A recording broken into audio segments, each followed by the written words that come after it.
Today's question is the start of a three-parter. So we're going to do it today, Friday, and Monday for the three teams in the triangle, with the simple question being, what's your ceiling, what's your floor? Right? What's the fewest amount of wins we can realistically see your team getting, and what's the most amount of wins we can realistically see your team getting? And if that's pleasing or displeasing to you, then you can make your arguments all you want on our social medias and YouTube pages and all those sorts of things. I also think it's fun, or it's not fun. It's kind of necessary to frame your season this way before the season, because expectations are part of what can protect your happiness, right? If you go into every season thinking your team has a chance to win 12 games, be a conference champion, yeah, that's what the players and coaches should think. But then you could have 9 wins and be a massive disappointed fan, when in actuality 9 wins might have been the best your team could possibly do based on where they are as a program. You'd be robbing yourself of happiness. And then on the flip side, if you go in thinking the worst your team could possibly do is 0 wins, then you're going to be weirdly happy when they beat that FCS team at the beginning of the year. Like, all right, we got 1. When in actuality, that should be the expectation. Duke, I have as a floor 4 wins. Duke, I have as a ceiling 8 wins. Okay.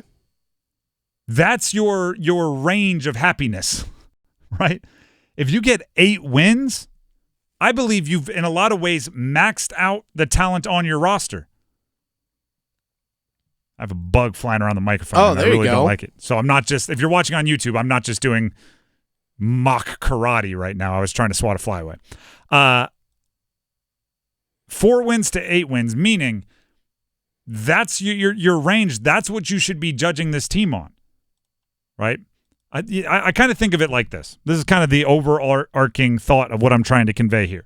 I know, I'll use teammates as an example. I had teammates that when it came time for pro day, they were so content to tell the strength and conditioning staff, no.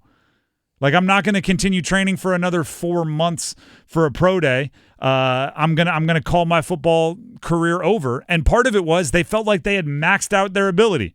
They're like, with the natural given talent that is in my body, my max was being a player for the University of Delaware. I wasn't a Power 5 conference guy. I'm not an NFL guy, but I've done the most I can do. And they were happy with their career, right? Good stories, good memories, moving on. Then there were guys who we would look and be like, wait a second, you ran a 4.4 at the pro day? Wait, hold up. You benched 31 reps of 225 at the pro day?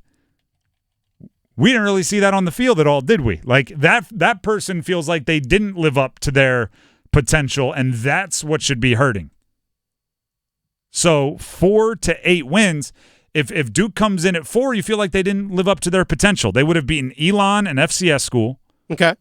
Probably UConn, Middle Tennessee. Yeah. And then one of Northwestern and Wake Forest. If you get those wins, I believe that is the floor of what Duke should be able to do this year. If you get 8 wins, that means you probably won those 5 games I just mentioned, Elon, Northwestern, UConn, Middle Tennessee, and Wake.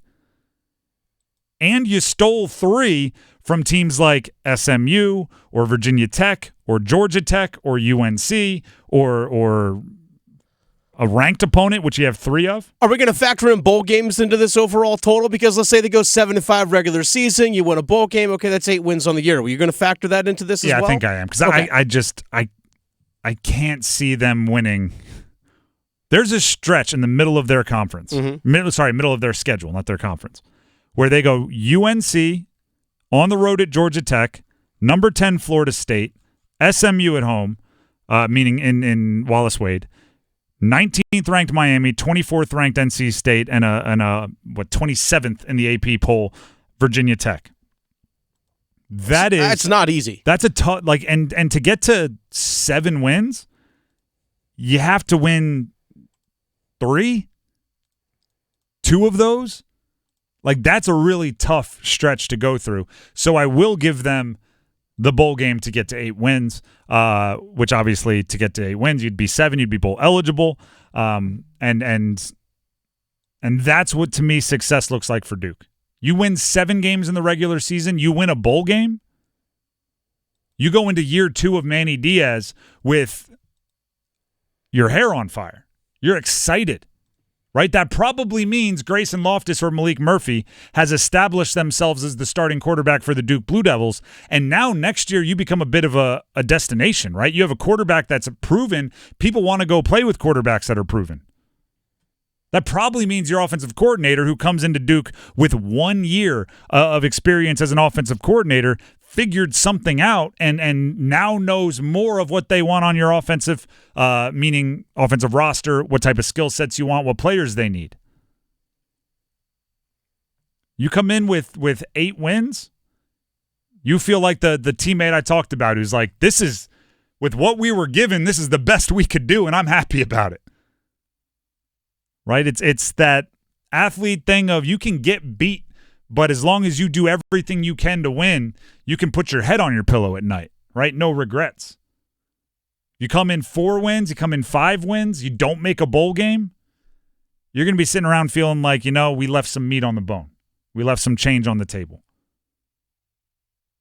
And sometimes, that those first couple of years with new coaches, new regimes, you do leave some meat on the bone, right? Because there's there might be a moment where you click in like week 5 and you've already lost a game you shouldn't in the first 4 weeks. And at the end of the season, you're just thinking, man, if we only figured that out 2 weeks earlier, this whole season would have been different. So that's what you have to worry about with Duke as well. But I'm giving them between 4 and 8 wins this year. And then the 8 would include a bowl game. That's their range. And if they shock the world and win 9, you'll see my hand up going, I didn't think that was possible. Be accountable to it, but I don't anticipate having to be accountable. And by the way, I also don't think they're going to go like two wins either. I think, so you said the floor 4. Yeah, I want to be clear. I'm not just saying I wouldn't believe 9. I also would be equally as shocked if they win 2. So I'm not just saying I'd be shocked if they're good. I'd be also shocked if they're below that range.